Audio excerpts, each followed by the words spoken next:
that decisions can be easier. It's so interesting navigating our way through decision making. And a lot of times we can get confronted and confused by and just scared to make decisions. And decisions are always access to more power, actually, more control over our lives and our not situation, but the experience that we're having about the situations and the results that we find ourselves in. So I wanted to just take some time to share 3 ways to make decisions easier. I'm not saying that they're easy, but I do think that decisions can be easier. So the first thing, when you're up against a hard decision or floundering and just feeling like you just don't know what to do. Like, we know it's time to make a decision when a decision seems difficult, but also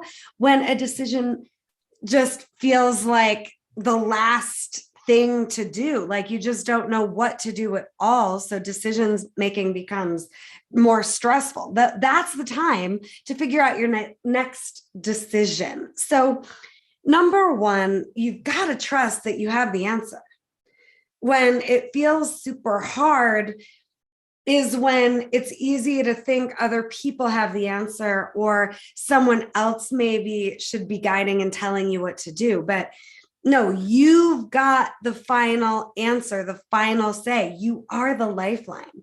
And it can be challenging, but I want you to step into the possibility anyway, to trust that you know what's best for you. You know what's best for the scenario. I guarantee it.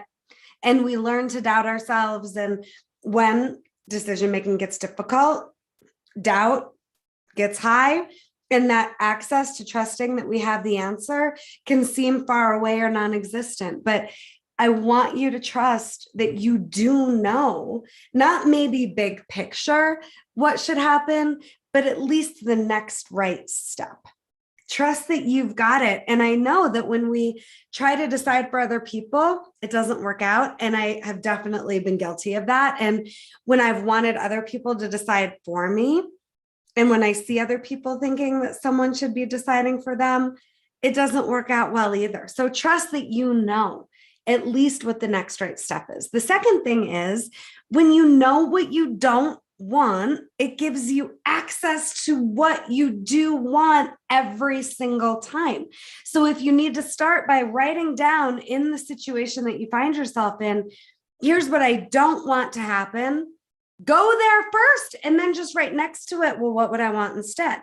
But let's give all that fear a voice. Let's give all of the what we don't want an opportunity to be spoken and written down and to have some life breathed into it so that we can start to see life beyond what we don't want. And I think this is a huge part of where people fail in decision making, when all they can see is what they don't want and they don't get beyond that. It just creates more stress, more frustration, and more seemingly there's no hope or win or solution available. And there always is. There always is. And then the third thing is, we can make decision making as simple as, well, what's a no and what's a yes, and just start there. Just start there. Like right now, I have 2 projects in front of me. Which one do I want to start with? Or if neither one, what's the next thing I'm going to do instead? And I know I'm making this all sound really generic and really simple, but if you break decisions down in this way, knowing you've got the next right step in you, knowing that it's okay to focus on what you don't want, and then to think about, well, what do I want instead? And then knowing, wait a minute, every decision comes down to what's a yes and what's a no. And when we agree to a decision that's a no for us, again, we suffer more. So it's about getting beyond the no, getting beyond what we don't want, and getting closer to the answers that we have inside of ourselves. I just finished a 4-hour coaching intensive just now with a gorgeous man who's up against decisions at the stage of life that he's at. And it's easy to be focused on, I don't have the answers, I'm confused, it doesn't seem like there's any hope or any way to really be fulfilled or win. And There's always a way to be fulfilled, and there's always a way to win. And we just have to believe that the inspiration inside of us can guide us home. And all I mean by inspiration is that highest version of you that knows.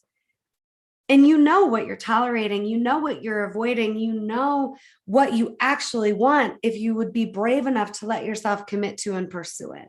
So these are my 3 steps to make decision making easier, more simple, and your life is waiting for you to make your next right decision, whatever it is, whether it's about self-care, a meal, what you're doing with money, what you're doing with relationships, what you're doing with your own self-growth and stimulation. It's all just one next decision away. I challenge you to make your next right decision for you before you go to bed tonight, and reach out and let me know what it is, and reach out and let me know how I can support you if this feels incredibly daunting or not palatable at all. Reach out to RebeccahSilence.com. Start empowering yourself to be the decision maker in your own life, and let me know how it goes. And I will